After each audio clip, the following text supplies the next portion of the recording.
보도록 하겠습니다. 기도하시겠습니다. 사랑이 많으시고 자비로우신 하나님 아버지 감사합니다.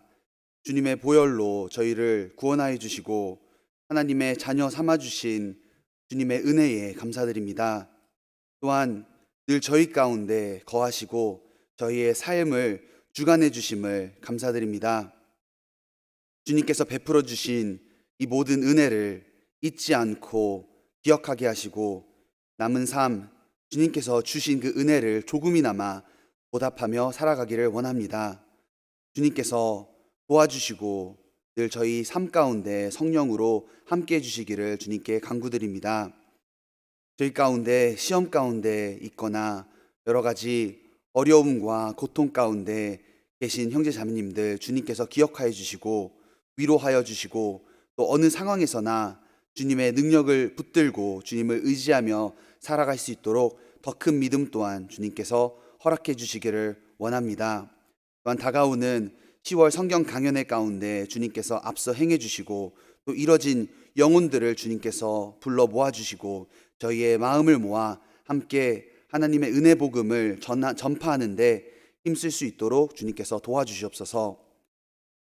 또한 봉사회 수련회 일정으로 있는 봉사회 형제 자매님들 주님께서 함께해 주시고 안전하게 일정을 마무리하고 돌아올 수 있도록 도와주시기를 원합니다. 또한 봉사회 수련회 가운데 주님의 계획과 주님의 뜻이 온전히 이루어지기를 주님께 간구드립니다. 이 시간 말씀 앞에 나와왔습니다. 주님께서 저희에게 겸손한 마음을 주시고 각 사람에게 필요한 은혜와 교훈들로 채워주시기를 주님께 간구드립니다. 모든 것 저희를 사랑하시는 예수님 이름으로 기도드렸습니다. 아멘. 다 함께 성경 찾으시겠습니다. 마가복음 5장입니다.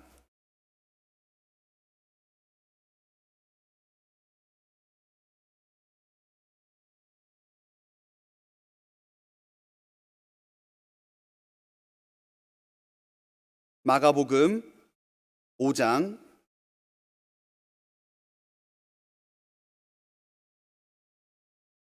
25절부터 34절까지 제가 읽도록 하겠습니다. 마가복음 5장 25절로 34절.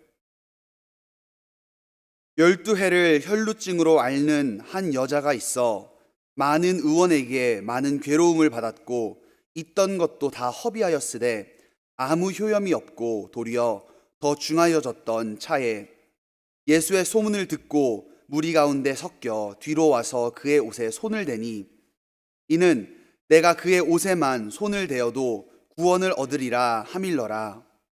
이에 그의 혈루 근원이 곧 마름에 병이 나은 줄을 몸에 깨달으니라. 예수께서 그 능력이 자기에게서 나간 줄을 곧 스스로 아시고 무리 가운데서 돌이켜 말씀하시되 누가 내 옷에 손을 대었느냐 하시니 제자들이 여짜오되 우리가 에워싸 미는 것을 보시며 누가 내게 손을 대었느냐 물으시나이까 하되 예수께서 이 일 행한 여자를 보려고 둘러보시니 여자가 제게 이루어진 일을 알고 두려워하여 떨며 와서 그의 앞에 엎드려 모든 사실을 여짜온대 예수께서 가라사대 딸아 내 믿음이 너를 구원하였느니 평안히 가라 내 병에서 놓여 건강할지어다. 오늘은 옷자락에서 전해진 능력과 사랑이라는 주제로 말씀을 상고해 보려고 합니다. 예수님께서는 2000년 전 이 땅에 오셨습니다. 주님께서 이 땅에 오신 궁극적인 목적은 죄인을 구원하시기 위하여 오셨습니다. 그리고 그 목적에 맞게 주님께서는 십자가에 못 박히시고 피를 흘리심으로써 저희의 모든 죄를 사해 주셨습니다. 그리고 주님께서는 십자가에 돌아가실 뿐만 아니라 공생의 기간 3년 반 동안 많은 사람들을 가르치셨고 병자들을 고치셨습니다. 많은 기적을 행하셨고 귀신도 쫓아내시며 죽은 자들도 살리는 많은 기적을 행하셨습니다. 주님께서 그들을 고치시고 귀신을 쫓아냈던 목적은 단순히 그들이 7, 80년 인생을 좀 더 편하게 살기 위해서 고쳐주신 것뿐만이 아닙니다. 주님께서 하신 모든 기적은 궁극적으로 주님께서 행하신 복음의 성취를 저희에게 교훈해 주시기 위한 목적으로 행하신 겁니다.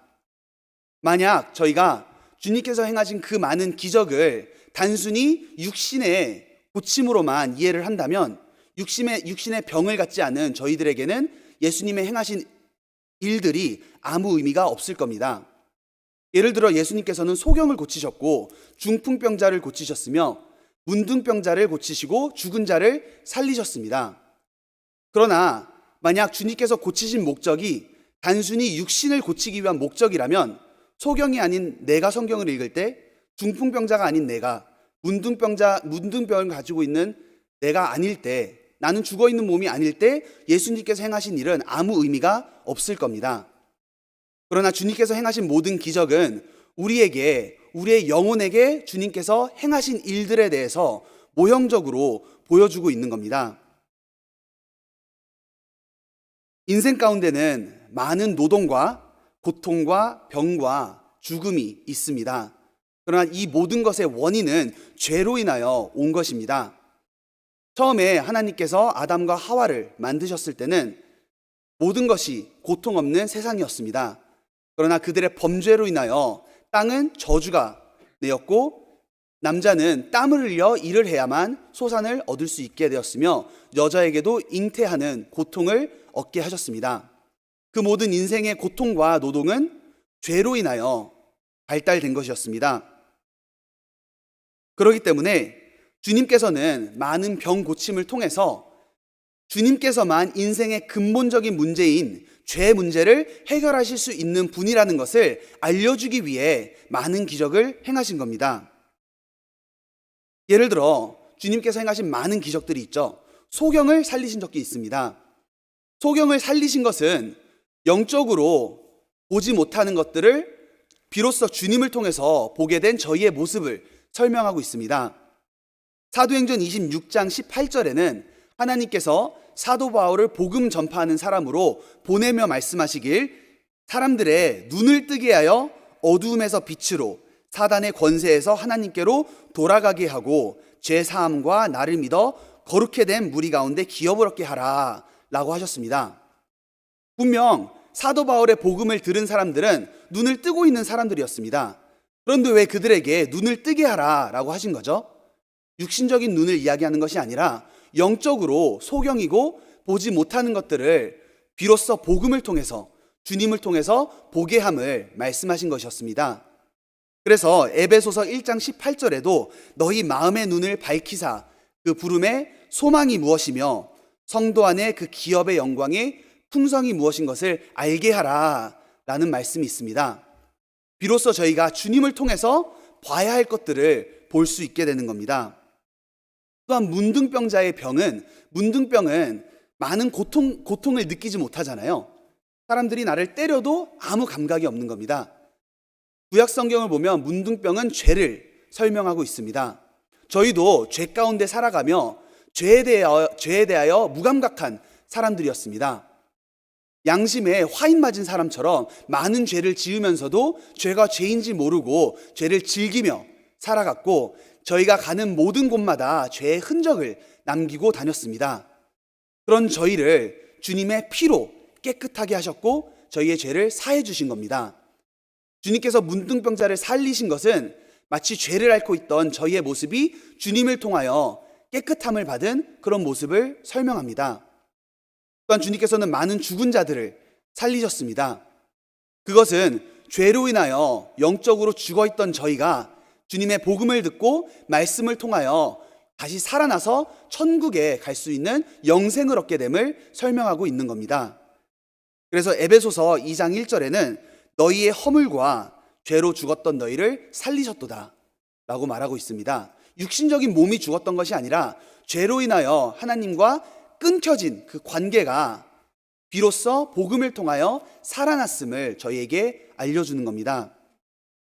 따라서 주님께서 행하신 많은 기적의 궁극적인 목적은 복음을 전하고 복음을 믿게 하기 위함이었습니다. 따라서 주님의 기적을 통해서 저희는 단순히 이 사람들이 7, 80년 살아가는 가운데 많은 아픔이 있었구나. 그러다 병 고침을 받아서 좀 더 편하게 살다가 죽었구나.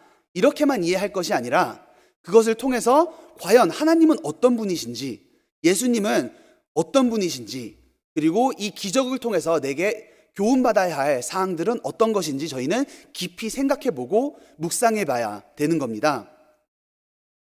마태복음 4장에도 예수께서 저희 회당에서 가르치시며 천국 복음을 전파하며 많은 병자들을 고치셨다라고 하셨습니다.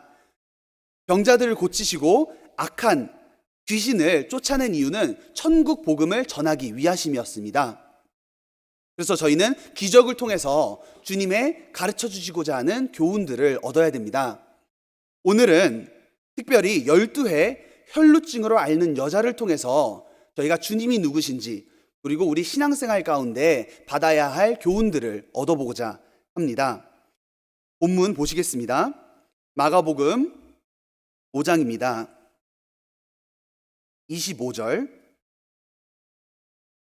12회를 혈루증으로 앓는 한 여자가 있어. 여기 12회를 혈루증으로 앓는 한 여자가 있습니다. 이 이야기는 마태복음에도 기록되어 있고, 마태복음 9장, 마가복음 5장에도 기록되어 있고, 누가복음 8장에도 기록되어 있습니다. 복음서 중에 3군데 기록되어 있었다는 것은 이 이야기가 굉장히 중요한 이야기라는 거죠. 그리고 그 복음서 중에 가장 짧은 책이 마가복음입니다. 그러나 놀랍게도 마가복음이 이 혈루증에 대한 이야기를 가장 자세하게 다루고 있는 것도 놀라운 사실입니다. 그녀는 12년 동안 혈루증을 앓고 있었습니다. 혈루증은 지속적으로 피를 흐르는, 하혈을 하는 일종의 자궁출혈이라고 학자들은 믿고 있습니다. 그것은 계속해서 피를 흘리는 병이었습니다. 그녀는 육신적으로 피를 흘리는 고통 때문에 많은 고통을 얻었죠. 피가 계속 흐른다는 것은 생명의 위험을 받고 있는 겁니다. 레위기에서 나와 있듯이 육체의 생명은 피에 있음이라, 피를 많이 쏟는다는 것은 육체에 고통을 가질 뿐만 아니라 생명의 위협을 받고 있는 거죠. 살아가는 것이 아니라 마치 죽어가고 있는 것 같은 겁니다. 많이 피를 흘리게 되면 죽음에까지도 이르게 되잖아요. 그녀는 많은 통증을 겪고 있었습니다. 또한 많은 피가 빠져나가기 때문에 기운도 없습니다. 또한 이 당시는 1세기이기 때문에 지금처럼 에어컨이나 속옷을 자주 갈아입을 수 있는 것도 아니잖아요. 그렇기 때문에 굉장히 더운 날씨에 피를 계속 흐른다는 것은 위생적으로도 굉장히 좋지 않았을 겁니다. 그녀는 육신적인 고통을 알았고 또한 사회적인 고통도 겪고 있었습니다. 율법에 의하면 레위기서 15장에 보면 유출병을 앓고 있는 사람은 부정하다라는 역임을 받았습니다. 그녀가 만지는 모든 것은 부정하게 되는 겁니다. 유출병이 있는 사람이 컵을 만졌는데 그 컵을 만진 사람조차도 부정하게 여기는 것이 율법이었습니다. 그렇기 때문에 그녀는 어느 것도 접촉하지 못하고 사회에서 격리되어서 따로 살아갔어야 했습니다. 그리고 그녀는 그녀의 고통 때문에, 피를 흐리는 병 때문에 정상적인 결혼도 하지 못하였으며 아이도 갖지 못하였습니다. 그렇기 때문에 사회적으로도 많은 고통을 얻었겠죠. 뿐만 아니라 유대 사회에서 함께 모여서 예배도 드리지 못하는 겁니다. 종교적으로도 고통을 알았습니다. 혼자 집에 혼자만 가만히 박혀 있어야 되는 겁니다. 그리고 그녀는 계속해서 고통을 받았습니다. 26절 보시겠습니다.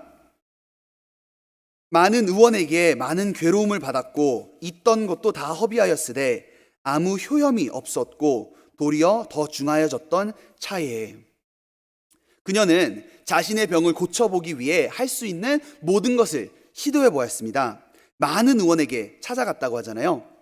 아픈 사람은 그 병 관련된 치료에 대해서는 큰 관심을 갖게 됩니다. 예를 들어 당뇨가 있는 분은 지나가다가 누가 당뇨에 이게 좋다라고 하면 귀를 기울이게 되잖아요. 간이 안 좋으신 분은 지나가다 간에는 이거 먹으면 직방이래 라고 하면 아무리 비싸도 많은 것을 투자하여 그 약을 얻도록 할 겁니다.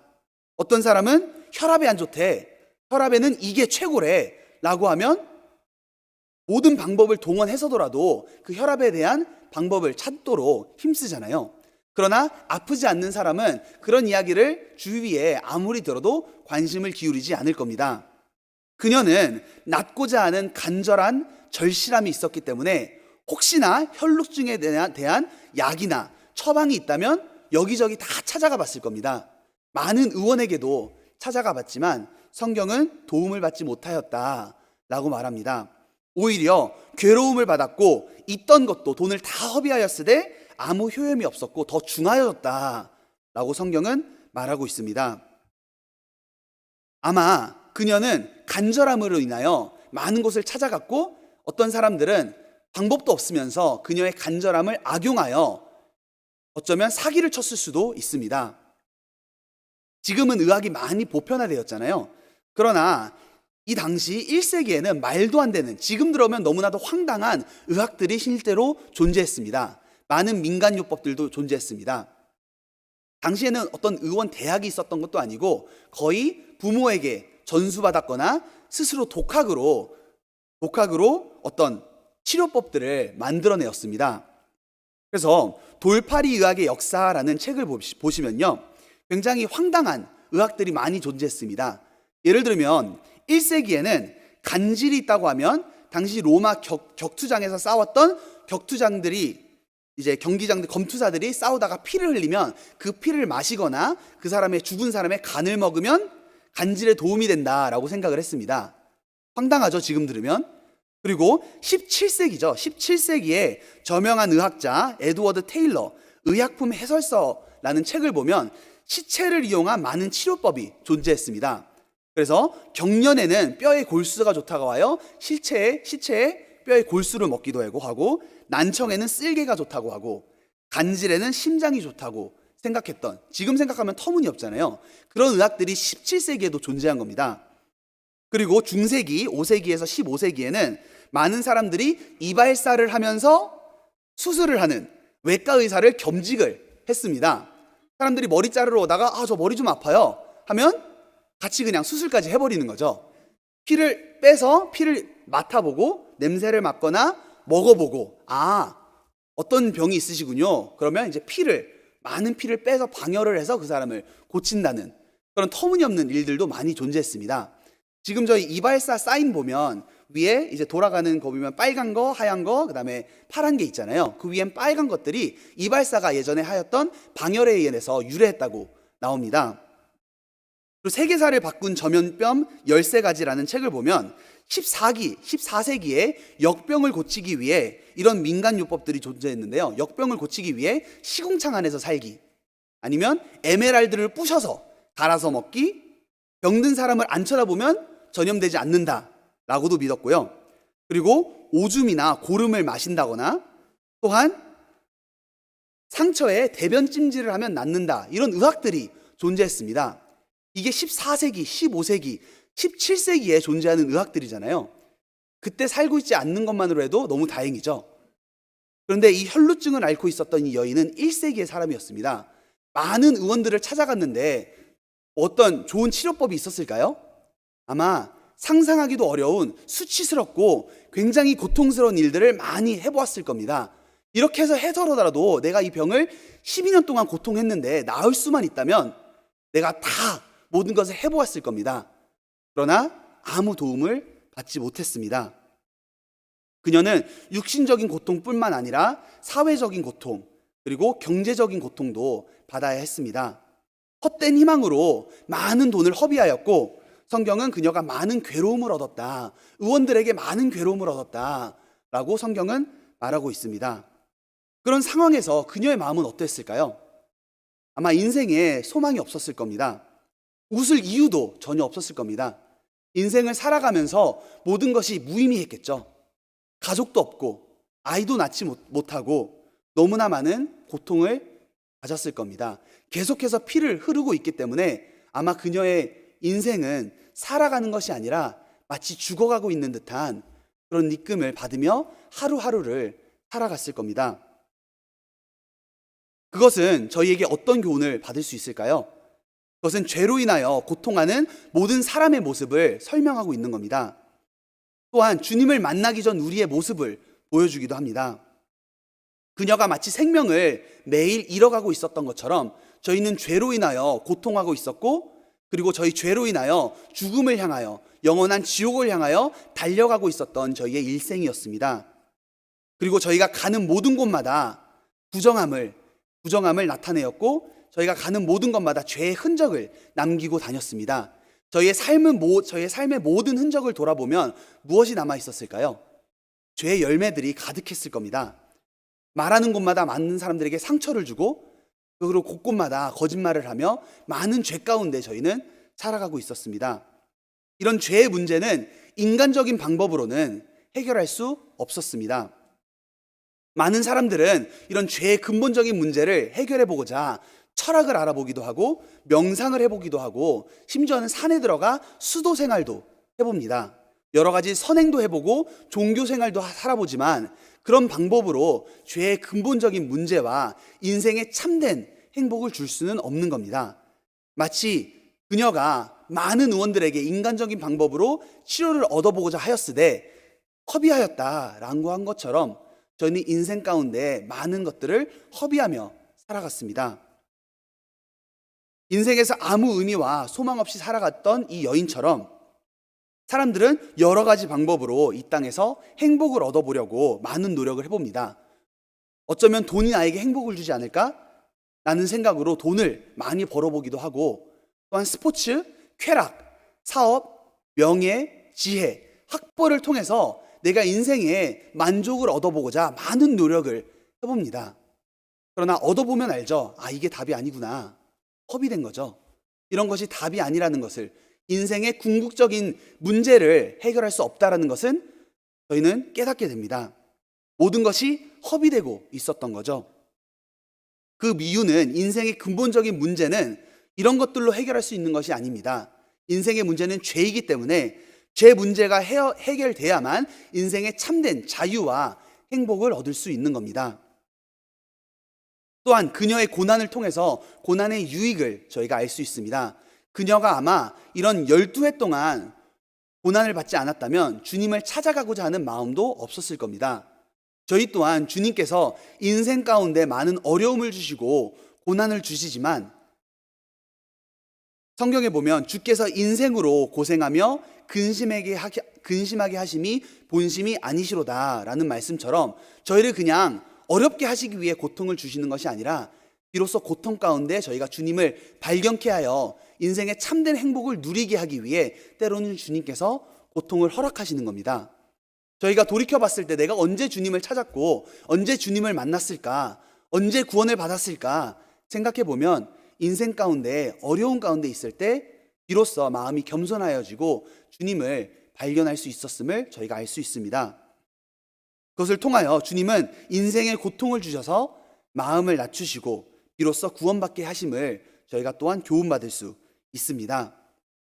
마가복음 5장 27절 보시겠습니다. 27절, 예수의 소문을 듣고 무리 가운데 섞여 뒤로 와서 그의 옷에 손을 대니, 그녀가 아무 효험이 없고 많은 교훈을 받고 많은 것을 허비하고 심지어 더 중하여졌던 차에 예수의 소문을 듣게 됩니다. 12년 동안 희망 없이 살던 중 우연히 예수님에 대해서 이야기를 듣게 되는 겁니다. 예수님의 어떤 이야기를 듣게 되었을까요? 예수님께서 하신 행적들, 예수님께서 전하신 말씀들, 그리고 주님께서 하신 기적들을 그녀가 듣게 된 겁니다. 성경에 보면 마가복음 1장에는 예수의 소문이 곧 온 갈릴리 사방에 퍼졌다라고 기록하고 있습니다. 많은 사람들이 자신들이 경험한 이 이야기를 많은 곳에 전파하였다라고 하게 됩니다. 그녀는 비록 사회에서 격리되어 있었지만, 비록 늦게 이 소식을 들었겠지만 결국 예수님에 대해서 소식을 듣게 되는 겁니다. 예수라는 젊은 청년이 있는데 굉장히 신통하대, 많은 병자들을 살릴 수 있다던데? 그녀는 처음 듣게 되었겠죠. 처음에는 어쩌면 그녀는 의심했을 수도 있습니다. 왜냐하면 그런 소문은 많이 그녀는 전에도 들어봤었거든요. 많은 의원들이, 좋은 신통한 의원들이 있다고 하여 찾아갔지만 아무 효험이 없었고 많은 것을 허비되었다는 것을 그녀는 경험을 통해 알았기 때문에 예수님에 대해서 어쩌면 처음 들었을 때는 의심하여 될 수도 있습니다. 그러나 점점 예수님에 대해서 소문을 들으면 들을수록 예수님에 대한 확신을 갖게 되는 겁니다. 아, 예수님은 진짜일 수도 있겠다. 예수님은 어쩌면 정말 그 능력을, 나 같은 사람도 고칠 수 있는 능력이 정말 있으시겠다라는 확신을 점점 갖게 되는 겁니다. 어떤 소문을 들었을까요? 마가복음 5장에 지금 혈루증 여인에 대한 기록이 있는데, 마가복음 1장부터 4장 이야기만 봐도 어떤 소문을 들었을 거라는 저희가 짐작을 해볼 수 있습니다. 마가복음 1장에 보면 예수님께서 가버나움 회당에서 말씀을 가르치시다 귀신 들린 사람이 찾아옵니다. 그때 예수님께서 귀신을 쫓아내었습니다. 죄송합니다. 귀신을 쫓아내었습니다. 귀신을 쫓아낸 이야기를 그녀가 듣게 된 겁니다. 귀신을 쫓아내었다고? 그럼 보통 일은 아닌데? 그리고 점점 예수님에 대해서 듣게 되었죠. 심지어는 중풍병자를 고쳤다라는 이야기를 듣게 됩니다. 아무 몸을 고치지 못하는, 의원들도 아무 일도 할 수 없는 그 사람을 예수님께서 고치셨다. 놀라게 되었죠. 중풍병자를 고쳤다면 어쩌면 혈루증인 나는 주님께서 충분히 고치고도 남지 않을까? 점점 주님에 대해서 신뢰를 갖게 되었을 겁니다. 심지어는 자신과 같은 처지에 격리되어 있는 문둥병자를 고치셨다라는 이야기도 있습니다. 심지어 문둥병자를 고치셨대? 더 이상 그녀는 격리하지 않아도 된다고? 점점 예수님에 대해서 신뢰하게 되었죠. 어쩌면 예수님은 나도 고치실 수 있으실 거야. 그러다 예수님께서 나인성 과부의 아들, 죽었던 사람도 살리셨다라는 이야기도 듣게 됩니다. 죽은 자까지 살리셨다면 예수님은 진짜일 거야. 확신을 갖게 되죠. 그러나 예수님에 대한 능력이 확신하다고 예수님께서 나를 고쳐주시지 않을 수도 있는 겁니다. 아무리 능력이 있다고 해도 예수님께서 만약에 차가운 사람이며 따뜻한 분이 아니시라면 굳이 나를 고쳐줄 필요가 없잖아요. 그러나 예수님께서 예수님에 대해서 점점 들을수록 예수님은 자비로우시고 마음도 따뜻하시고 사랑이 많다는 것을 점점 알게 됩니다. 마가복음 1장에 보면 예수님은 아침에 하루 종일 가버나움에서 말씀을 가르치셨고 귀신을 쫓아내었고, 그리고 같은 날 베드로의 집에 찾아가 장모님까지 고쳐주십니다. 바쁜 와중에 많은 일정을 끝나고 집에 저녁에 이제 돌아왔죠. 이제 쉬셔야 되잖아요. 그 와중에 큰 무리가 병 고침을 얻기 위해서 줄 서 있던 겁니다. 그때 예수님께서는 아무리 피곤하셔도 그들을 외면하지 않으셨습니다. 예수님께 찾아온 모든 사람들을 일일이 한 사람 한 사람 손을 얹으시며 고쳐주신 겁니다. 그 이야기를 들었을 때 그녀는 어떠한 생각이 들었을까요?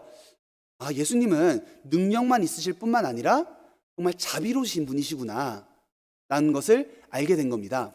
아무리 능력이 많아도 자비가 없다면 그녀에겐 아무 의미가 없겠죠. 예를 들어 제가 만불의 빚을 빚지고 있다 생각을 해보죠. 그때 세상에는 부자들 많잖아요. 뭐 빌 게이츠, 그죠? 앨런 머스크. 이 사람들 능력이 많지만 아무리 능력이 많아도 제 빚과는 아무 상관이 없는 겁니다.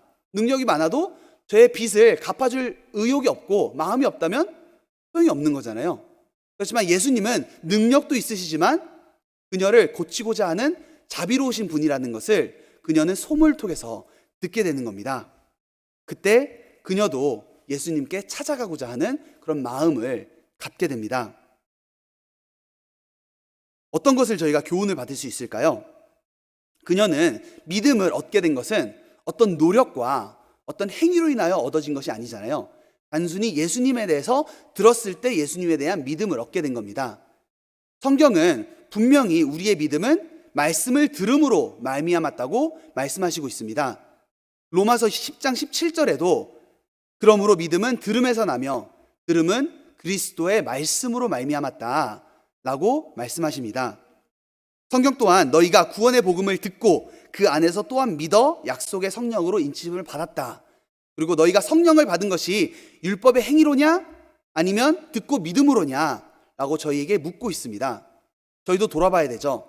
내가 믿음이 있다 라고 하는데 과연 나의 믿음이 말씀을 들음으로 얻은 것인지 아니면 나의 인간적인 노력과 행위와 체험을 통해서 얻어진 것인지는 저희가 돌아봐야 됩니다. 성경은 분명 저희가 복음을 통하여 하나님의 말씀을 듣고 믿었다라고 말씀하고 있습니다. 사도행전에도 사도 바울과 사도 베드로가 많은 곳에 복음을 전하였습니다. 많은 사람들이 그들이 행한 복음을 듣고 복음을 깨닫고 믿는 사람이 되었다라고 하였습니다. 성경 어느 곳에도 그들이 어떤 열심, 종교적인 행위를 통해서 종교적인 노력을 통해서 얻어졌다라는 성경 구절은 단 한 구절도 없습니다. 그러기에 저희 자신의 믿음도 돌아봐야 됩니다. 과연 내가 믿음이 있다고 하는데 나의 믿음은 말씀을 들음을 통해서 얻은 건지, 아니면 오랜 시간 동안 인간적인 행위와 노력을 통해서 얻어진 것인지 저희는 돌아봐야 됩니다. 또한 저희의 구원뿐만 아니라 구원 이후에 저희의 믿음의 성장도 말씀을 통하여 성장할 수 있음을 성경은 가르쳐 줍니다. 그래서 내가 과연 신앙생활을 잘하고 있냐 못하고 있냐라는 것은 내 말씀을 듣는 태도를 보면 저희 자신을 돌아볼 수 있는 겁니다. 내가 신앙생활을 열심히 한다라고 하는데 말씀을 정상적으로 듣지 않고 말씀을 읽지 않고 말씀대로 순종하려 하는 마음이 없다면 나의 신앙생활은 어쩌면 껍데기이며 가짜일 수 있는 겁니다. 그래서 성경에는 하나님의 전에 들어갈 때에 네 발을 삼갈지어다 가까이 하며 말씀을 듣는 것이 우매자의 제사 드리는 것보다 나으니 라고 말하고 있습니다. 그리고 성경에는 너희가 하나님의 말씀을 받을 때에 사람의 말로 아니하고 하나님의 말씀으로 받음이니 진실로 그러하다. 이 말씀이 또한 너희 믿는 자 속에서 역사하느니라. 하나님의 말씀으로 받을 때 그 말씀이 너희 믿는 자 속에서 역사하고 있다라고 성경은 말씀하고 있습니다. 믿음은 말씀을 들음으로 인하여 얻어질 수 있다는 것을 혈루증 여인을 통해서도 저희가 교훈을 받을 수 있습니다. 28절 보시겠습니다. 이는 내가 그의 옷에만 손을 대어도 구원을 얻으리라 하밀러라. 자, 그녀가 이제 소문을 듣고 예수님께 찾아갑니다.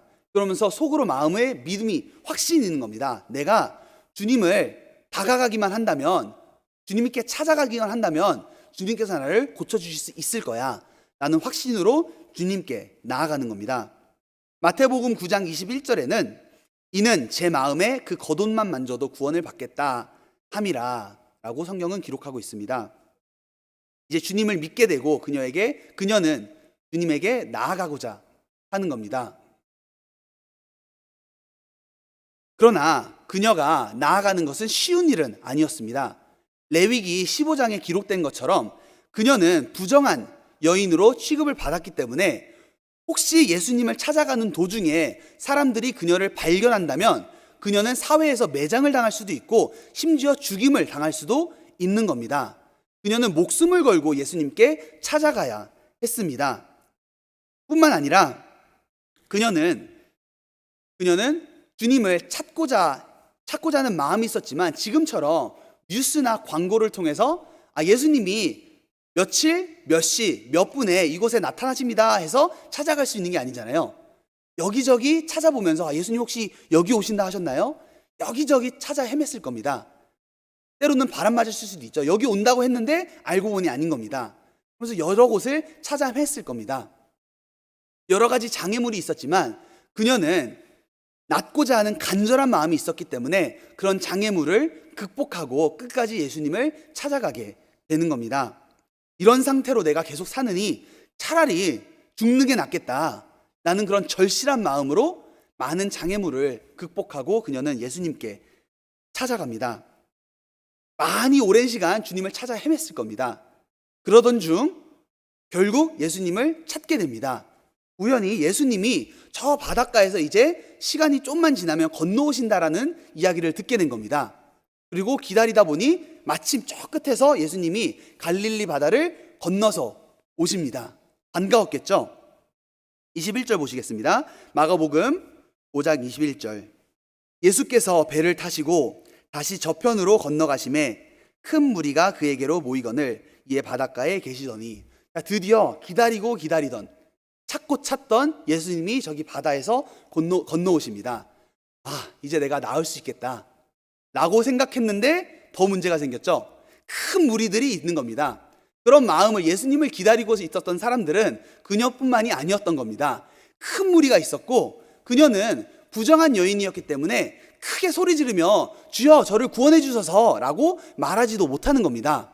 그러다 걸리면 적발될 시 사회에서 매장을 당할 수도 있는 거거든요. 하필이면 또 그때 야이로가 나타납니다. 야이로는 당시 회당장이라고 기록하고 있는데요. 회당장은 당시 회당을 관리하고 있는, 감독하고 있는 사람이었기 때문에 유대 사회에서는 많은 존경을 받는 사람이었습니다. 그리고 당시 사회에서는 어느 정도 지위를 갖고 있는 사람인 겁니다. 그런 야이로가 자신의 딸이 지금 병에 들어 죽어가고 있는 겁니다. 그래서 야이로가 이 여인보다는 먼저 선수쳐 예수님께 나아갑니다. 어쩌면 회당장이었기 때문에 사회적 어느 정도 지위와 존경을 받았기 때문에 많은 사람들도 자신도 급하지만 야이로에게 먼저 배려해 주었을 수도 있습니다. 정확한 내용은 저희는 모르지만 가장 먼저 예수님께 야이로가 찾아가고 예수님께 엎드립니다. 한번 보실까요? 22절. 회당장 중 하나인 야이로라 하는 이가 와서 예수를 보고 발 앞에 엎드려 많이 간구하여 가로되 내 어린 딸이 죽게 되었사오니 오셔서 그 위에 손을 얹으사 그로 구원을 얻어 살게 하소서 하거늘. 야이로가 엎드려서 예수님께 간구하는 겁니다. 예수님, 내 딸이 죽어갑니다. 도와주세요. 그래서 많은 사람들도 공감을 하죠. 그래, 야이로의 딸이 죽어가는데 먼저 도와줘야지. 그래서 예수님은 야이로와 함께 가게 되는 겁니다. 많은 무리들도 그와 함께 따라가라고 성경은 기록하고 있습니다. 야이로는 감사하겠죠. 그러나 이 혈루증 여인은 마음이 어땠을까요? 답답했겠죠. 정말 12년 동안 오랫동안 고통을 들었고 드디어 많은 것을 허비하다가 예수님에 대해서 들었고 예수님을 찾았는데 그녀의 앞에서 예수님이 사라져갑니다. 얼마나 답답했을까요? 한번 보실까요? 23절. 많이 간구하여 가로되 내 어린 딸이 죽게 되었사오니 오셔서 그 위에 손을 얹으사 그로 구원을 얻어 살게 하소서 하거늘. 이에 그와 함께 가실새 큰 무리가 따라가며 에워싸 밀더라. 자, 이제 가게 되는 겁니다. 그러니 그녀의 마음은 너무나 난처하고 아마 당황했을 겁니다. 다시 집으로 돌아가자니 이때 동안 내가 이렇게 사는 참 죽는 게 낫겠고, 그러자니 지금 야이로 상황도 급하고 이러지도 못하고 저러지도 못하고, 그런 와중에 그녀가 생각을 하게 되는 거죠. 그래, 예수님은 전능하신 하나님이시고 능력이 있으신 분이기 때문에 내가 주님을 만지기만 한다면 나는 고침을 얻을 수 있을 거야. 그런 확신을 갖게 되는 겁니다. 그리고 용기를 갖고 그 무리를 뚫고 가서 예수님의 겉옷을 만지게 됩니다. 한번 보실까요? 27절. 예수의 소문을 듣고 무리 가운데 섞여 뒤로 와서 그의 옷에 손을 대니 이는 내가 그의 옷에만 손을 대어도 구원을 얻으리라 하밀러라. 예수님에 대한 믿음을 갖고 예수님께 찾아가 예수님을 만졌습니다. 그리고 그녀는 고침을 받은 겁니다. 그녀는 지금 예수님을 신통한 의원 정도로 생각하는 것이 아닙니다. 그것이 아니라 예수님을 만지기만 해도 내가 고침을 받을 수 있다라고 믿는 것은 예수님을 전능하신 하나님으로 받아들이고 있는 겁니다. 그래서 그녀는 한 가지 목표만을 가지고 찾아가서 주님을 겉옷을 만지고 고침을 받았습니다. 누가복음에는 그 옷가를 만졌다라고 성경은 기록하고 있습니다. 어쩌면 예수님을 만지기에는 용기를 나지 않고 끝에라도 내가 만져보아야겠다라고 해서 찾아갔을 수도 있습니다. 그리고 그녀의 예상대로, 아니 그녀의 믿음대로 혈루증 여인은 즉시 고침을 받았다라고 성경은 기록하고 있습니다. 누가복음 8장 44절에 보면 예수의 뒤로 와서 그 옷가에 대니 혈루증이 즉시 그쳤더라라고 성경은 말합니다. 그녀의 마치 진통제를 맞거나 마취제를 먹은 것처럼 단기간 고침을 받은 것이 아니라 혈루의 근원이 말랐다라고 말하고 있습니다. 잠시 고침을 받은 것이 아니라 즉시 모든 것이 근원조차 고침을 받게 된 겁니다. 예수님을 통해서 그녀는 평생 고통 어떤 것이 즉시 예수님을 만지자마자 고침을 받았습니다. 이 모습을 통해 저희의 모습을 돌아볼 수 있습니다. 그리고 이 모습을 통해서 과연 하나님은 누구신가, 예수님은 누구신가 저희가 교훈을 받아야 됩니다. 먼저 예수님은 어느 병도 고칠 수 있는 전능하신 하나님이십니다. 그녀는 12해 동안 많은 의원을 찾았지만 고침을 받을 수 없었잖아요. 많은 것을 허비하고 많은 투자를 했지만 오히려 더 악화되었다라고 성경은 기록하고 있습니다. 그러나 인간의 방법으로는 할 수 없는 일을 주님은 단번에 이루셨습니다. 옷가를 만졌을 뿐인데 즉시 그녀의 모든 것이 치유되었습니다. 그녀의 아픔의 근원이 해결된 겁니다. 예수님은 전능하신 분입니다. 능력이 많으면 많을수록 어떤 병을 더 효과적으로 빨리 고칠 수 있습니다. 많은 외과 의사들이 존재하지만 능력이 더 많을수록 빠른 진단을 하고 더 효과적으로 고칠 수 있잖아요. 라이센스만 있어도 능력이 없는 외과 의사들은 여기도 쑤셔보고 저기도 쑤셔보고 여기도 꿰매보고 해보고 다 했는데도 병이 낫지 않는 경우도 많습니다. 시간은 많이 걸렸는데 고침도 얻지 못하는 그런 경우도 많이 보게 됩니다. 뉴스에서도 많이 보게 되는데 수술이 다 끝났고 한 6개월 정도 지나서 환자가 배가 좀 불편해서 나중에 엑스레이를 찍어보니까 안에 수술 도구도 있고 바늘도 있고 거즈가 발견되는 경우도 뉴스에서 저희가 보게 되잖아요. 능력이 없는 사람일수록 시간은 엄청 걸리는데 고치지는 못하는 그런 경우를 많이 발견합니다. 그러나 예수님은 능력이 많으신 것이 아니라 능력의 근원 되시는 전능하신 하나님이십니다. 그렇기 때문에 즉시 단번에 효과적으로 하나님은 모든 것을 고치실 수 있는 분이셨던 겁니다. 그래서 오랜 기간이 필요한 것이 아니죠. 즉시 고쳤다라고 성경은 기록하고 있습니다. 저희의 죄 문제도 마찬가지입니다. 저희의 구원도 마찬가지입니다. 모든 병과 아픔의 근원은 어디서 왔죠? 죄로 인해서 온 겁니다. 그러나 우리의 죄의 문제를 주님은 모두 씻어서 주신 능력이 있을 뿐만 아니라 단번에 해결하실 수 있는 능력이 있는 겁니다. 예수님이 십자가에 못 박히셨을 때 두 편의 강도가 있었습니다. 강도가 예수님께 자비를 구하였죠. 예수님, 주님의 나라에, 하나님의 나라에 가실 때 저를 생각하소서. 주님께서 만약 능력이 없으셨다면 야, 내가 너를 구원해 주고 싶은데 미안하다. 내려가가지고 내가 좀 뭐 좀 해봤으면 좋겠는데 내가 지금 여기 매달려 있고 뭘 하지 못하니 다음 생에 없겠죠. 미안하지만 내가 너를 고쳐줄 수 없다. 그렇지만 예수님은 그러지 않으셨죠. 말로만으로도 그 사람을 고칠 수 있는 겁니다. 오늘 밤에 너가 나와 함께 낙원에 있으리라. 주님은 전능하신 분이시기 때문에 많은 능력의 근원이시며 오랜 기간이 필요하지 않은 겁니다. 저희도 마찬가지입니다. 저희의 죄사함을 받았을 때 평생 저희가 노력으로 얻은 것이 아니잖아요. 말씀을 통하여, 복음을 통하여 저희가 말씀을 듣고 믿을 때 즉시 단번에 저희의 죄 문제를 해결해 주셨습니다. 그 이유는 주님은 전능하신 하나님이시기 때문에 저희의 죄를 해결해 줄 수 있으신 분이기 때문에 가능한 겁니다. 저희의 죄를 위하여 주님께서는 피 흘려 돌아가셨습니다.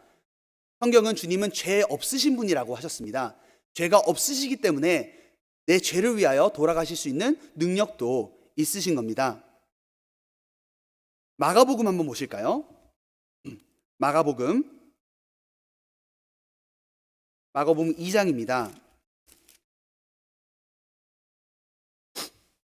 마가복음 2장 5절. 예수께서 저희의 믿음을 보시고 중풍병자에게 이르되 소자야 네 죄사함을 받았느니라 하시니, 지금 중풍병자를 앓고 있는데 그 사람에게 네 죄가, 믿음을 보시고 네 죄가 사함을 받았느니라 라고 하셨습니다. 그러자 서기관들이 속으로 생각하는 거죠. 아니, 하나님 외에는 죄를 사할 수 있는 사람이 없는데 어찌 이 사람이 죄를 사하였다 라고 말하는 거지? 그 마음을 주님은 이미 아셨죠? 전지하신 하나님이시잖아요. 그래서 말씀하십니다. 8절, 저희가 속으로 이렇게 의논하는 줄을 예수께서 중심에 하시고 이르시되 어찌하여 이것을 마음에 의논하느냐? 중풍병자가 네 죄사함을 받았느니라 하는 말과 일어나 네 상을 가지고 걸어가라 하는 말이 어느 것이 쉽겠느냐? 그러나 인자가 땅에서 죄를 사하는 권세가 있는 줄을 너희로 알게 하려 하노라 하시고 중풍병자에게 말씀하시되 내가 네게 이르노니 일어나 네 상을 가지고 집으로 가라 하시니 그가 일어나 곧 상을 가지고 모든 사람 앞에서 나가거늘 저희가 다 놀라 영광을 하나님께 돌리며 가로되 우리가 이런 일을 도무지 보지 못하였다 하더라. 주님께서 육신의 몸을 고치심을 통하여 보이지 않는 죄 사함을 하실 수 있다라는 능력을 보여주신 겁니다. 마치 예수님이 육신의 고통도 고쳐주지 못하면서 너의 죄가 사였니라 라고만 말한다면 믿을 수가 없잖아요. 그러나 더 어려운 죄 사하는 일을 하실 수 있다는 것을 더 쉬운 몸을 고치는 일을 통해서 보여주신 겁니다. 그것을 통하여 저희가 교훈 얻을 것은 주님께서 어느 병도 사하실 수 있는, 어느 병도 고칠 수 있는 것처럼 우리의 죄 문제를 해결하실 수 있는 그런 능력을 가진, 권세를 가지신 예수님이시구나 라는 것을 깨달을 수 있는 겁니다. 주님은 육신의 고통뿐만 아니라 저희의 죄를 단번에 사하실 수 있는 전능하신 하나님이십니다. 그 모습을 저희가 혈루증 여인을 통해서 먼저는 알 수 있습니다. 두 번째 모습은 예수님은 모든 상황과 마음을 아시는 전지하신 분이시라는 것을 알 수 있습니다. 예수님은 혈루증 여인이 고침받은 것을 아셨습니다. 마가복음 5장 돌아가시겠습니다.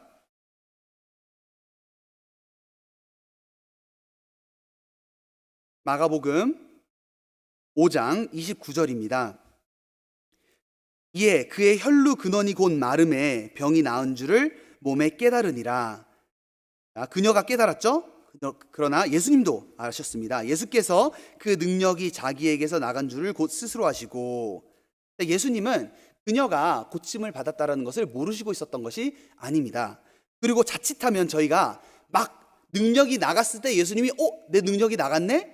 이렇게 깨달았다라고 오해할 수 있는데요. 원문을 보면 주님께서는 이미 아셨다고 성경은 말하고, 아신 이후 즉시 돌이키셔서 그녀에게 즉시 돌이키셔서 주님께서 말씀하셨다라고 기록하고 있습니다.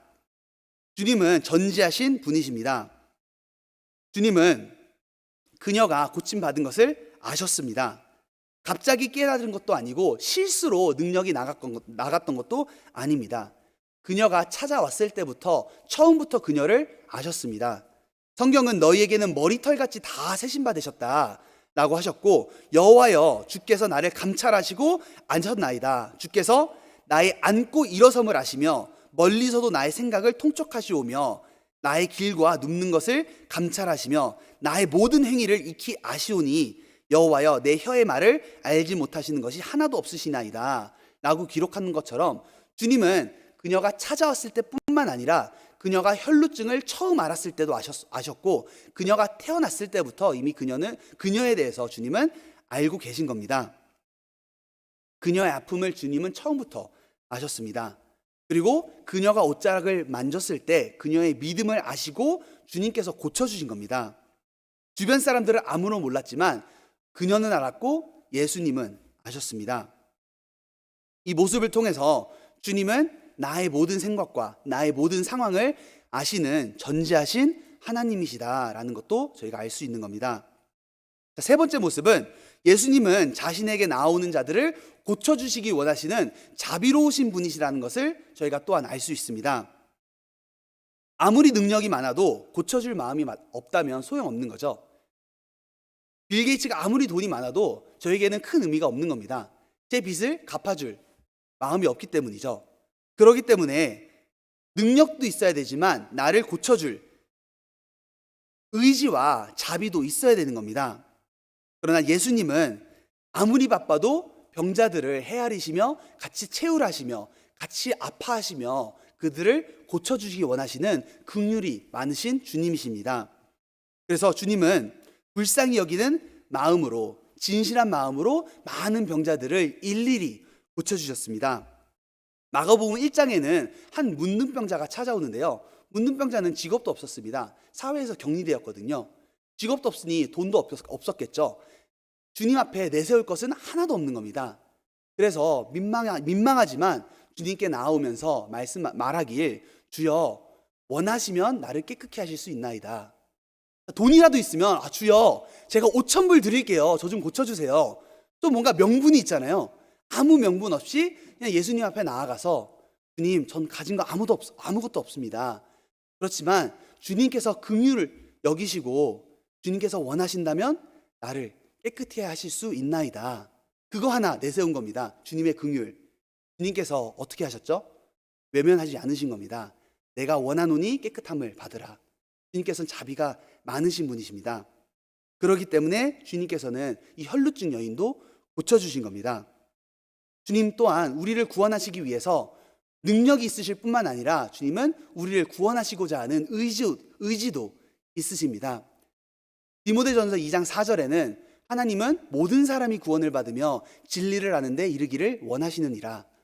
주님은 모든 사람이 구원을 받기를 원하신다라고 말씀하십니다. 우리가 구원받기를 주님께서는 간절히 원하시는 겁니다. 그런 하나님 앞에 어떻게 나아가야 될까요? 이 여인을 통하여 저희가 배울 수 있습니다. 먼저는 주님 앞에 나아갈 때 믿음으로 나아가야 됩니다. 이 혈루증 여인은 예수님에 대해서 소문을 듣는 가운데 믿음이 생겼습니다. 믿음이 있었기 때문에 자신의 죽을 수 있다라는 장애물도 극복하고 나아갈 수 있었던 겁니다. 내가 혹시 걸리면 죽을 수도 있다. 내가 혹시 예수님을 찾지 못할 수도 있다. 그러나 혹시 내가 예수님을 만나서 그를 만지기만 한다면 나는 100% 고침을 얻을 수 있다라는 확신이 있었기 때문에 많은 장애물을 극복하고 나아간 겁니다. 혹시 그녀가 내가 예수님을 만나도 50% 정도 고침을 받을 수 있을 거야, 50% 못 고침을 받을 수도 있겠지? 라는 의심이 있었다면 그 많은 장애물을 극복하고 가지 못했을 겁니다. 그러나 예수님에 대한 확실한 믿음이 있었기 때문에 많은 것을 뚫고 나아간 겁니다.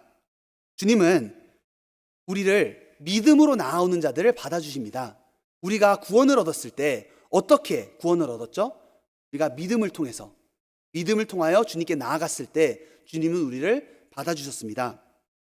하나님이 세상을 이처럼 사랑하사 독생자를 주셨으니 이는 저를 믿는 자마다 멸망치 않고 영생을 얻게 하려 하심이니라.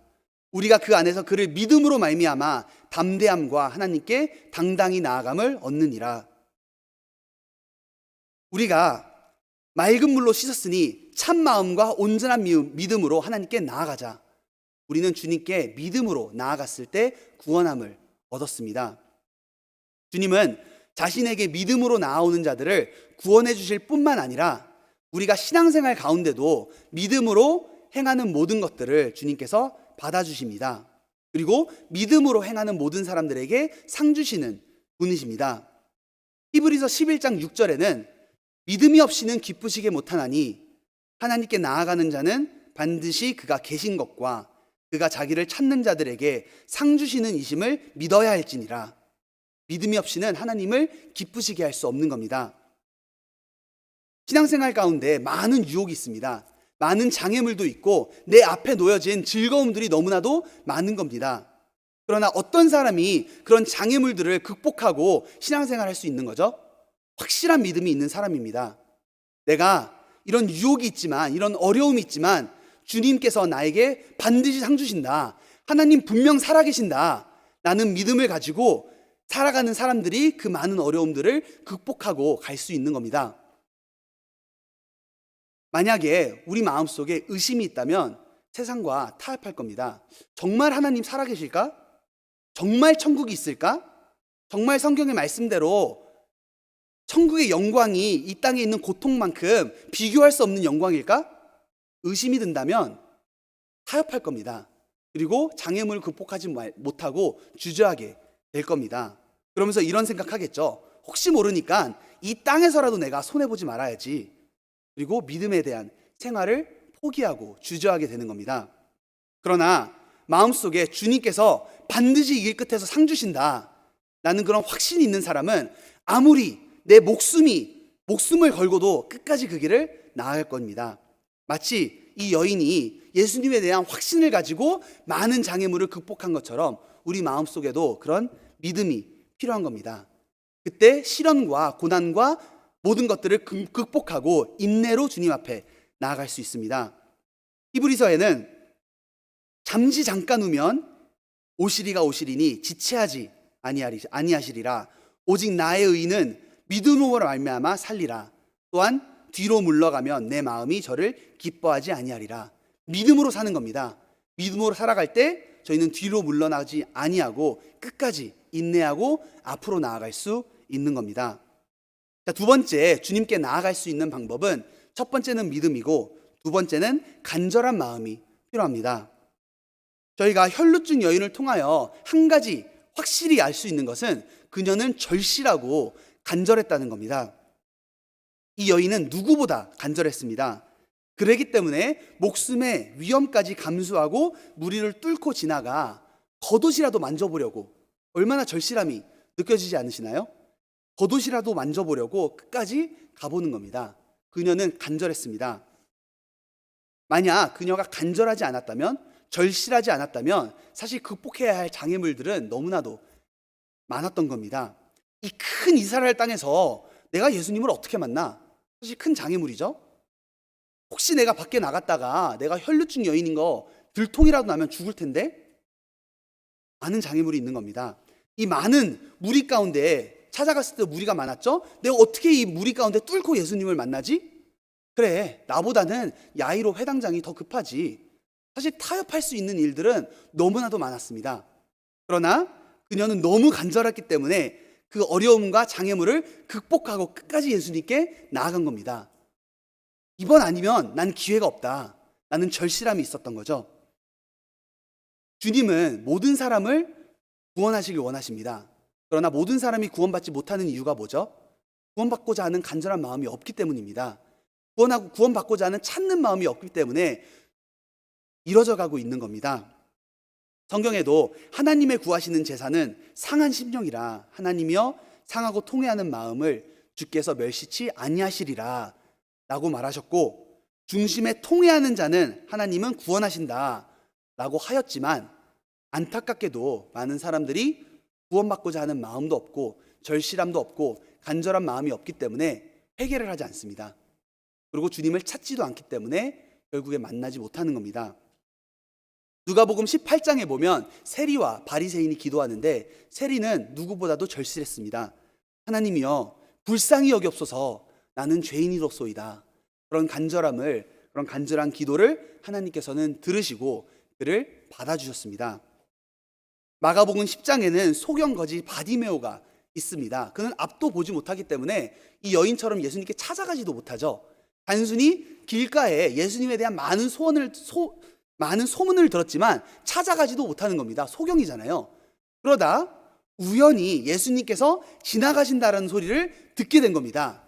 그때 어떤 마음이었을까요? 내가 이번 아니면 정말 내가 고침을 얻을 수 없을 거야 라는 마음으로 있는 힘껏 소리 질렀습니다. 다윗의 자손이여 나를 불쌍히 여기옵소서. 그때 많은 사람들이 잠잠하라, 꾸짖었죠. 조용히 좀 해. 그렇지만 간절했기 때문에 조용할 수 없는 겁니다. 또 더 크게 소리 질렀죠. 다윗의 자손이여 나를 불쌍히 여주소서. 그때 예수님께서 그를 바라보셨습니다. 그에게 다가가셨고 그를 고쳐주신 겁니다. 어떤 사람이 구원받을 수 있죠? 정말 주님을 찾고자 하는 마음. 찾으라. 그러면 찾으리니 너희가 전심으로 나를 찾고 찾으면 나를 만나리라 라고 주님을 말씀하시는 겁니다. 이 간절함은 구원받을 때만 적용되는 것이 아닙니다.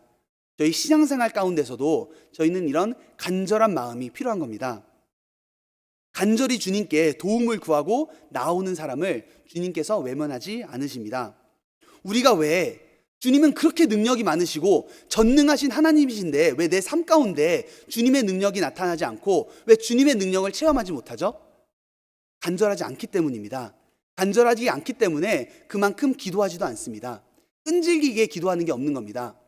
주님 도와주시면 좋고 아니면 어쩔 수 없고요. 간절한 마음이 없기 때문에 하나님의 능력을 경험하지 못하는 겁니다. 갈망이라는 것은 희망사항하고는 다른 겁니다. 희망사항이라는 것은 우리 예전에 장래희망 다들 있으셨잖아요. 나 커서 대통령 되고 싶어. 희망사항은 되면 좋고 안 되면 어쩔 수 없고, 그렇지만 갈망은 내가 이거 꼭 이루고 싶다라는 그런 절실함, 이거 아니면 내가 안 된다라는 그런 간절한 마음이 있는 겁니다. 누가복음 18장에는 끈질긴 과부의 비유가 있습니다. 원한 일 자기가 갚기 위해 하나님도 모르는 불의한 재판장에게 가서 매번 찾아가는 겁니다. 그래서 간절히 구하는 겁니다. 그때 하나님도 모르는 불의한 재판장도 그 끈질김으로 인하여 말을 들어줬다면, 하나님의 자녀들이 하나님께 그런 간절하게 구한다면 그 기도를 들어주지 아니하시겠느냐? 라고 주님을 말씀하시는 겁니다. 그러나 그 이후 바로 그 다음 절에 예수님께서는 그러나 인자가 올 때에 세상에서 믿음을 보겠느냐? 라고 바로 말씀하셨습니다. 끈질기게 구하면 내가 들어주지 않겠느냐?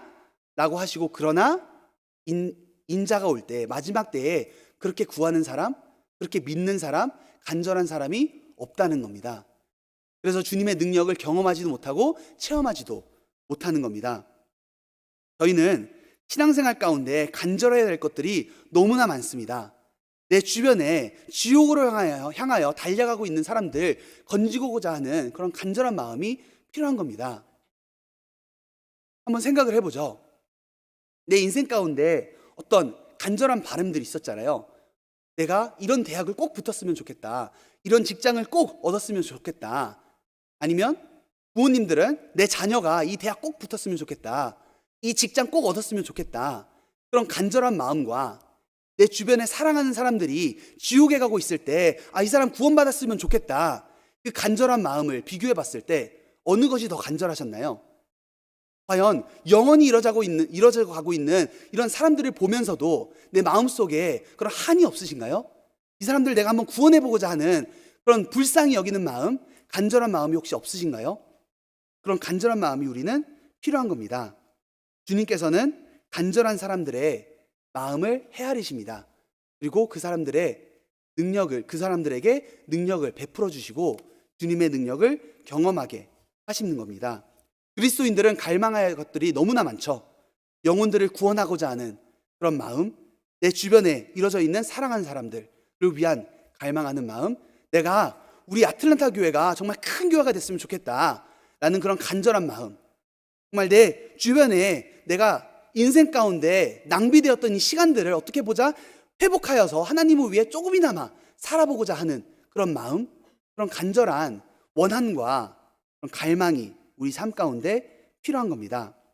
내가 정말 아름다운 하나님 앞에 좋은 가정을 세워보고 싶다. 하나님 앞에 신실한 사람이 되어보고 싶다. 라는 그런 간절한 마음이 있어야 그런 사람은 하나님께 구하게 되고 하나님 앞에 행실도 올바르게 그 기도의 응답을 받기 위해 올바로 살 수 있는 겁니다. 저희는 희망사항이 아닌 갈망하는 마음으로 하나님께 능력을 끝까지 구해야 됩니다. 그리고 그 소원을 이루기 위해 하나님 앞에 합당하고 올바른 삶을 살아야 되는 겁니다. 그런 사람을 주님께서는 결코 외면하지 않으십니다. 그리고 그런 사람에게 은혜를 베풀어 주십니다. 네 번째 모습은 주님은 우리가 경험한 하나님의 능력과 은혜를 고백하게 하시는 주님이십니다. 자, 어쩌면 그녀는 이제 고침을 받았죠. 고침을 받은 이후에 조용히 사라지고 싶었을 마음도 있었을 수도 있습니다. 이제 고침을 받은 이후에 이제 돌아가려 했겠죠. 많은 관심이 좀 부담스러울 수도 있잖아요. 그러나 예수님께서는 고침을 받았을 때 주님께서 아셨죠. 그리고 바로 멈추셨습니다. 그리고 말씀하시죠. 마가복음 5장 30절. 예수께서 그 능력이 자기에게 나간 줄을 곧 스스로 아시고 무리 가운데서 돌이켜 말씀하시되 누가 내 옷에 손을 대었느냐 하시니 제자들이 여짜오되 우리가 에워싸 미는 것을 보시며 누가 내게 손을 대었느냐 물으시나이까. 그 많은 사람들 가운데 그녀가 손을 만졌을 때, 고침을 받았을 때 주님께서 멈추셨습니다. 그리고 말씀하시길 누가 내게 손을 대었느냐. 제자들의 입장을 한번 생각해 보죠. 답답하지 않았을까요? 지금 야이로의 딸이 죽어가고 있는데 야이로의 마음은 얼마나 지금 급했을까요? 근데 예수님께서 멈추시면서 하신다는 말씀이 누가 내게 손을 대었느냐. 제자들은 그래서 말하는 겁니다. 주여, 서로 지금 사람들이 이렇게 많은데 서로 밀치는 가운데 왜 누가 만졌느냐 이걸 물어보십니까? 그러나 주님은 아니다. 누가 내게 손을 대었느니라 라고 말씀하시는 겁니다. 누가복음에는 이렇게 표현하고 있습니다. 사람들이 베드로와 및 함께 있는 자들이 가로되 주여 우리가 옹이하여 미나이다. 베드로가 어떻게 말했을까요? 주여 옹이하여 미나이다 이렇게 했을까요? 아니죠. 아마 짜증 엄청 났을 겁니다. 그렇지만 예수님께 화는 못 내겠고 주여 보시죠? 네? 옹이하여 미나이다 가시죠. 아마 이런 톤이지 않았을까 하는 상상입니다. 생각을 해보는데 예수님은 끝까지 아니다. 누가 내게 누가 나를 만졌느니라. 주님은 지금 멈추셔서 그녀를 찾게 하십니다. 그것은 주님이 그녀를 몰라서도 아니고 어디 있는지 몰라서도 아니라 주님께서는 그녀로 하여금 나와서 자신이 경험한 것을 고백하게 하시려는 목적으로 하신 겁니다. 그래서 한번 보시면 32절 예수께서 이 일 행한 여자를 보려고 둘러보시니 여자가 제게 이루어진 일을 알고 두려워하여 떨며 가로되 그 앞에 엎드려 모든 사실을 여짜오되. 그녀가 예수님께서 멈추시며 누가 내 손을 대었느니라 하셨을 때 두려웠다 하였습니다. 왜 두려웠을까요? 사람들의 시선 때문에 두려웠을까요? 아마 그건 아닐 겁니다. 그녀는 12년 동안 혈루증으로 너무 많은 고통을 받았기 때문에 사람의 시선을 의식하지 않은 지는 어쩌면 오래되었을 수도 있습니다. 그녀가 두려워하는 것은 사람이 아니라 하나님 앞에 서는 것입니다. 사람을 두려워하는 것이 아니라 그녀는 지금 예수님을 사람이 아닌 하나님이라 여기고 보는 겁니다. 그래서 그녀는 예수님 앞에 나와 그 앞에 떨며 와서 그 앞에 엎드렸다라고 말하는 겁니다. 유대 사회에는 사람들 앞에 쉽게 엎드리지 않았습니다. 그러나 그녀는 예수님이 하나님이심을 알았기 때문에 예수님 앞에 엎드린 겁니다. 그리고 그녀가 경험한 모든 것들을 처음부터 다 고했습니다. 어쩌면 그녀가 처음에 혈루증을 얻게 된 시기부터 많은 고통을 받았고 많은 의원들에게 찾아갔지만 모든 것이 허비되었고, 그러나 그 와중에 예수님에 대한 소식을 들었고 찾아왔고, 이런 와중에 예수님을 만졌으며 자신이 고침을 받았다라는 것을 고백했을 겁니다. 누가복음 8장에는 그녀가 엎드려 그 손댄 연고와 곧 나은 것을 모든 사람 앞에 고했다라고 말하고 있습니다. 그녀는 주님이 그녀를 찾으신 것은 그녀를 몰라서가 아니라 그녀로 하여금 하나님의 능력을 고백하기 위함이었습니다. 그녀에게 일어난 일은 정말 엄청난 일이었습니다. 12해 동안 인생에 아무 낙도 없이 고통하고 있었던 그녀가 주님을 단순히 옷가에 손을 대자마자 모든 것이 변화되었습니다. 가치 없고 슬픔밖에 없었던 그녀의 인생이 주님을 만남으로 가치 있고 이제는 웃을 수 있는 그런 인생으로 바뀌게 된 겁니다. 이것은 그녀가 주님께 받은 감당하기 어려운 은혜였습니다. 우리는 어떻습니까? 주님께서 그녀에게 베푸신 은혜와 우리가 받은 은혜가 비교했을 때 더 부족한가요? 그렇지 않죠. 평생 죄로 인하여 고통하고 있던 저희가, 죄로 인하여 지옥에서 평생 멸망할 수밖에 없었던 저희를 주님께서 나를 위하여 십자가에 못 박혀 돌아가시고 나를 구원해 주신 겁니다. 이 은혜는 그녀가 12년 동안 고통받다가 고침을 받은 것보다 훨씬 더 큰, 비교할 수 없는 은혜입니다. 우리의 인생도 고통밖에 없고 웃을 수 없는 인생에서 주님을 만지기만 했는데, 주님을 받아들이기만 했는데 우리의 삶이 180도 변화된 겁니다. 사실 이 세상에는 나보다 착하게 사는 사람들도 많고 나보다 더 열심히 사는 사람들도 많고 더 잘난 사람들도 많은데, 하필 주님께서 나를 구원해 주신 것은 놀라운 은혜인 겁니다. 이것은 주님께서 베풀어 주신 은혜이며 우리가 받은 은혜를 우리는 잊지 말아야 됩니다. 그리고 이 받은 은혜를 고백하며 저희가 살아야 되는 겁니다. 주님은 우리가 받은 은혜를 주변 사람들에게 나누고 고백하기를 원하십니다. 먼저는 그 은혜를 나눔으로써 내 마음에 더 큰 확신이 생깁니다. 그리고 은혜를 나눔으로써 많은 형제자매님들과 그 은혜를 함께 나누고 하나님께 영광이 되는 겁니다. 그리고 내가 받은 그 구원의 은혜를 함께 전도함으로써 그 사람들도 내가 받은 은혜를 함께 누리고 천국의 소망을 갖게 되는 겁니다. 주님은 우리가 받은 은혜를 함께 나누기를 원하십니다. 다섯 번째, 주님은 그녀에게 이제 단순히 병을 고쳐주신 것뿐만 아니라 그녀의 믿음을 통하여 이제 새로운 관계를 형성해 주셨습니다. 마가복음 5장 33절부터 읽겠습니다. 제가 여자가 제게 이루어지는 일을 알고 두려워하여 떨며 와서 그 앞에 엎드려 모든 사실을 여짜온대 예수께서 가라사대 딸아 네 믿음이 너를 구원하였으니 평안히 가라 네 병에서 놓여 건강할지어다. 자, 이런 그녀에게 주님은 따뜻하게 말씀하십니다. 딸아 네 믿음이 너를 구원하였으니 평안히 가라 네 병에서 놓여 건강할지어다. 자, 이 구절은 사실 유대 풍습을 이해하면 좀 더 이해가 됩니다. 당시 지금 율법에는 민수기 15장에는 당시 모든 유대인들은 남자들은 겉옷에 술을 이렇게 매달아 달고 있었습니다. 마시는 술 말고요. 달고 있는 술을 이제 매달아 달고 있었습니다. 그래서 아마 예수님도 여기 술을 이렇게 달아서 다녔을 겁니다. 왜냐하면 당시 모든 유대인들이 그렇게 하고 다녔는데 요한복음 4장에 보면 사마리아 여인이 이제 예수님을 처음 보자마자 아무 정보도 없을 때 당신이 유대인으로서 어떻게 사마리아인 나에게 물을 청합니까? 라고 말하였잖아요. 단순히 옷차림만 보고 예수님이 유대인인 것을 알았던 것으로 보고 많은 것을 보았을 때 아마 예수님도 옷 끝자락에는 술이 있었을 겁니다.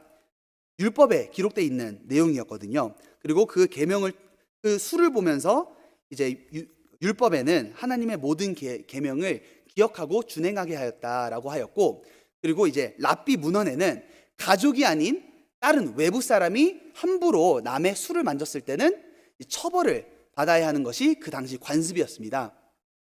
그 상황을 어느 정도 이해하면 이 상황이 좀 더 이해가 됩니다. 예수님이 걸어가고 있었죠. 그 와중에 옷가를 대었다는 것은 아마 옷가에 술도 함께 만졌을 겁니다. 그래서 예수님께서 멈추셔서 누가 내게 손을 대었느니라 라고 하였을 때 그녀는 사실 처벌을 받아야 되는 상황인 겁니다. 유대인의 술을 함부로 만지면 안 되거든요. 그런 상황에서 주님은 그녀에게 따라라고 말씀하시는 겁니다. 가족 외에는 만지면 처벌을 받는다고 하였죠. 가족이 만지는 건 괜찮은 겁니다. 그때 예수님께서 따라라고 하신 것은 그녀가 더 이상 정죄받을 필요도 없고 죄의식을 느낄 필요도 없는 겁니다. 주님은 그녀를 딸로 받아주셨습니다. 관계를 회복해 주신 겁니다. 딴 사람이 아니라 이제 너는 나의 가족이다 라는 것으로 받아주신 거죠. 저희는 어떠하죠? 저희도 믿음을 통하여 전에는 하나님은 나의 심판주였고 나는 죄인이었습니다. 진노의 자식이다 라고도 성경은 말씀하시죠. 그러나 복음을 통해서 이제 하나님은 나를 자녀로 삼아주셨고 하나님은 나의 아버지가 되셔서 로마서 8장에는 우리가 그를 아바 아버지라 부르니라 라고 하셨습니다. 그러기에 우리는 하나님을 하나님 아버지라 부릅니다. 복음을 통해서 하나님은 우리의 아버지가 되셨습니다. 십자가를 통하여 원수되었던 사람과 하나님의 관계가 회복된 겁니다. 주님께서도 믿음을 통하여 그녀의 믿음을 통하여 그녀의 육신적인 병뿐만 아니라 그녀를 구원해 주신 겁니다. 저희는 혈루증 여인의 사건을 통해서 5가지 주님의 성품을 살펴봤습니다. 주님은 어느 병도 고칠 수 있는 전능하신 하나님이십니다.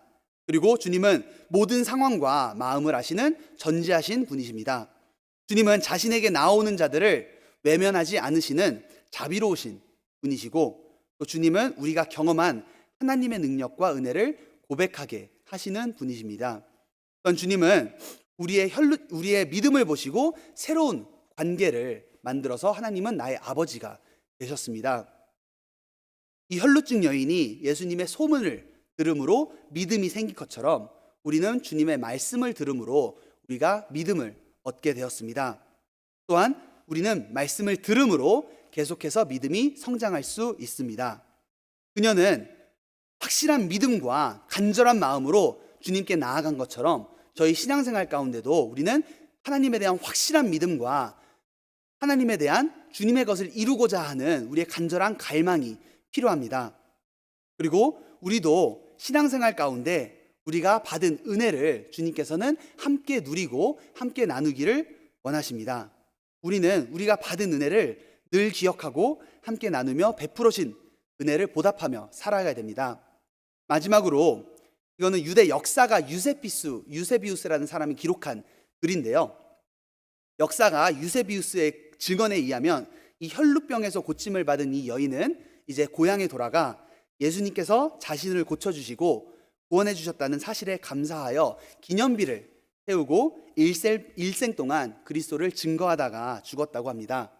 우리 또한 예수님께서 나에게 행해 주신 그 구원의 고침을 받은 사실을, 주님께 받은 이 놀라운 은혜를 하나님과 사람 앞에서 담대하게 그리고 자랑스럽게 시인하고 담대하게 전하고 받은 은혜를 조금이나마 우리 일생 가운데 보답하며 살아가야 됩니다.